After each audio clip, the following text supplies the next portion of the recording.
Bill Gates, co-founder of Microsoft. My best business decisions really have to do with picking people, deciding to go into partnership with Paul Allen, hiring a friend Steve Ballmer. Mark Zuckerberg, co-founder of Facebook. I don't know how to build a channel. I don't know how to get 1 million people involved in this thing. Well, let me tell you a secret. No one does what they do. Ideas don't come out of nowhere. Gautam Adani, co-founder of Adani Group. I was a good student, but because of my family circumstances, I had to drop out of school. వీళ్ళందరిలో ఒక common point ఉంది, అదేంటంటే ప్రపంచంలో ఉన్న ధనికులలో వీళ్ళు ఒకరు. And అదొకటే కాకుండా వీళ్ళలో ఉన్న ఇంకో కామన్ పాయింట్ ఏంటంటే వీళ్ళు ఒక కామన్ ట్రాప్లో పడకుండా తమని తాము కాపాడుకున్నారు. కానీ ఈ రోజుల్లో చాలామంది యువత ఆ కామన్ ట్రాప్లో పడుతున్నారు. మీకు తెలుసా, యుఎస్లో 5 లక్షల కంటే ఎక్కువ మంది తమ పిల్లలను అసలు స్కూల్స్కే పంపరు. మీరు ఏదో ఒక కాలేజ్లో చదువుతున్నారు, టైంకి అసైన్మెంట్స్ చేస్తున్నారు, 90% అటెండెన్స్ మెయింటైన్ చేస్తున్నారు, బుక్స్ని పట్టి చదువుతున్నారు, ఎగ్జామ్స్ని రాసి పాస్ అవుతున్నారు. స్కూల్లో కాలేజ్లలో పెట్టిన రూల్స్ అన్నీ ఫాలో అయ్యి ఇవన్నీ చేసినా కూడా లాస్ట్లో మీకు ఒక గ్రాడ్యుయేషన్ డిగ్రీ అనేది చేతికి వస్తుంది.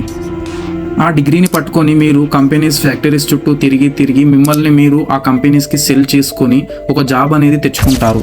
అండ్ ఆ జాబ్ చేస్తూ తర్వాత పెళ్ళి, మళ్ళీ పిల్లలు, మళ్ళీ మీరు ఏ లోన్స్ కట్టాలన్నా కూడా ఆ ఒక్క జాబ్ మీదనే ఆధారపడి ఉంటారు.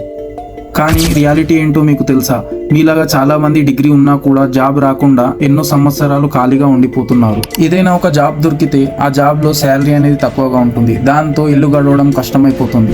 ఫ్యూచర్లో ఏదైనా ఇల్లు కొందామన్నా కూడా, లేదా ఏదైనా కారు కొందామన్నా కూడా మీరు టోటల్గా లోన్స్ మీదనే ఆధారపడి ఉండాల్సిన అవసరం ఉంటుంది. అండ్ దీనివల్ల మీరు ఆ జాబ్లోనే కాంప్రమైజ్ అవుతూ ఆ జాబ్ చేస్తూ ఉంటారు.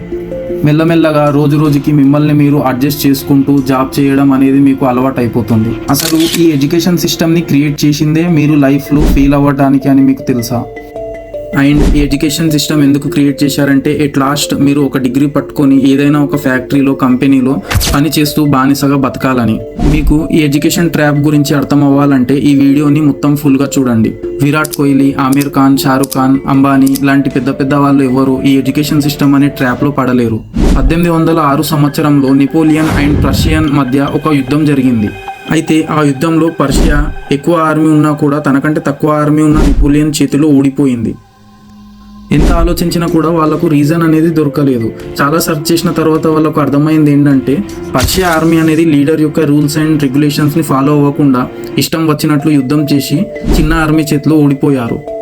అదే నెపోలియన్ యొక్క ఆర్మీ అనేది రూల్స్ అండ్ రెగ్యులేషన్స్ని స్ట్రిక్ట్గా ఫాలో అయ్యి యుద్ధాన్ని గెలిచారు.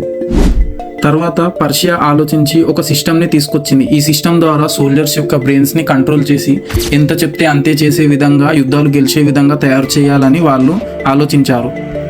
ఈ విధంగా వచ్చిన సిస్టమే పర్షియన్ ఎడ్యుకేషన్ సిస్టమ్. సో ఈ పర్షియన్ ఎడ్యుకేషన్ సిస్టమ్ రావడం వల్ల 5 to 13 years లోపు ఉన్న ప్రతి ఒక్కరికి ఎడ్యుకేషన్ అనేది ఇంపార్టెంట్ చేశారు. ఇంకో విషయం ఏంటంటే 1960 నుంచి 1940 మధ్య ఇండస్ట్రియల్ రివల్యూషన్ అనేది ర్యాపిడ్గా గ్రో అయ్యింది. గ్లోబల్ ఎకానమీ అనేది ర్యాపిడ్గా పెరిగింది. అంతకంటే ముందు ప్రజలు వ్యవసాయం చేయడం, మట్టి పాత్రలు, కుండలు తయారు చేసుకోవడం, చిన్న వ్యాపారాలు చేయడం, ఇవన్నిటి వల్ల వీళ్ళు డబ్బు సంపాదించుకునే వాళ్ళు ఎవరి మీద డిపెండ్ అయ్యి బతికే వాళ్ళు కాదు, వాళ్ళ డబ్బు వాళ్ళే సంపాదించుకునే వాళ్ళు. కానీ 1840 తర్వాత చాలా రకాల మిషన్స్ అనేవి అందుబాటులోకి వచ్చాయి. ఫర్ ఎగ్జాంపుల్, ఒక 1000 మంది చేసే పని ఒక మిషన్ 1 గంటలో చేయగలిగింది. కానీ అప్పుడు మిషన్స్ అండ్ ఇండస్ట్రీస్ నడపడానికి మనుషులు ఉండేవారు కాదు, ఎందుకంటే అందరూ వ్యవసాయం చేయడానికి వెళ్ళేవారు. అండ్ వాళ్ళు చిన్న వ్యాపారాలు చేసుకుంటూ వాళ్ళ మనీ అనేది సొంతంగా వాళ్ళు ఎర్న్ చేసుకునేవాళ్ళు. అలాంటప్పుడు వాళ్ళు వాళ్ళ సొంత పనులు వదులుకొని ఒక ఫ్యాక్టరీకి పనిచేయడానికి బానిసలుగా ఎందుకు వస్తారు? రారు కదా. సో ఈ ప్రాబ్లమ్ని వీళ్ళు ట్యాకిల్ చేయడానికి చాలా ఆలోచించారు. దీనికి సొల్యూషన్గా ఏం చేశారంటే పర్షియన్ ఎడ్యుకేషన్ సిస్టమ్ని అన్ని దేశాల్లో ఇంప్లిమెంట్ చేసుకోవడం మొదలుపెట్టారు. కానీ ఈసారి వాళ్ళ మెయిన్ ఎయిమ్ ఏంటంటే ఈ పర్షియన్ ఎడ్యుకేషన్ సిస్టమ్ ద్వారా ఒక జనరేషన్ని తయారు చేయాలి. వాళ్ళు ఎలా ఉండాలి అంటే వాళ్ళ యొక్క క్రియేటివిటీని మొత్తం చంపేసి వాళ్ళ మైండ్లో మనీ ఎర్న్ చేయాలి అనే ఒకే ఒక ఆప్షన్ని ఉండేలా చేయటం. ఆ ఒకే ఒక ఆప్షన్ మనీ ఎర్న్ చేయడం అనేది ఏంటంటే ఏదైనా ఒక కంపెనీలో ఆర్ ఫ్యాక్టరీలో లేబర్గా వర్క్ చేయడం.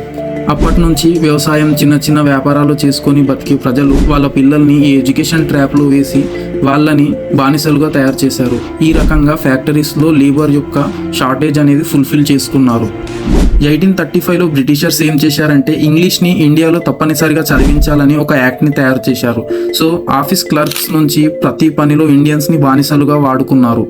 ఈ జనరేషన్లో పేరెంట్స్ యొక్క ఆలోచన ఎలా ఉందంటే పిల్లలను పుట్టగానే ఏదో ఒక పెద్ద స్కూల్లో వేసేసి వాళ్ళ ఫ్యూచర్ని ఆ స్కూలే డిసైడ్ చేస్తుంది అని మనం మంత్లీ కొంత డబ్బు ఫీ రూపంలో కడితే చాలు అని అనుకుంటున్నారు. మన స్కూల్స్ అనేవి ఎప్పుడు సెల్ఫ్ డిపెండెంట్గా ఎలా బతకాలి అనేది నేర్పించవు. బికాస్ ఈ ఎడ్యుకేషన్ సిస్టమ్ యొక్క గోల్ ఏంటంటే ఒక మంచి వర్కర్ని, ఒక మంచి బానిసని ప్రొడ్యూస్ చేసి కంపెనీస్కి అందించడం. I hope you people like this video. మీకు ఈ వీడియో నచ్చినట్టయితే లైక్ చేసి కమెంట్ చేయండి అండ్ ఈ ఛానల్ని తప్పకుండా సబ్స్క్రైబ్ చేసుకోండి. Thank you.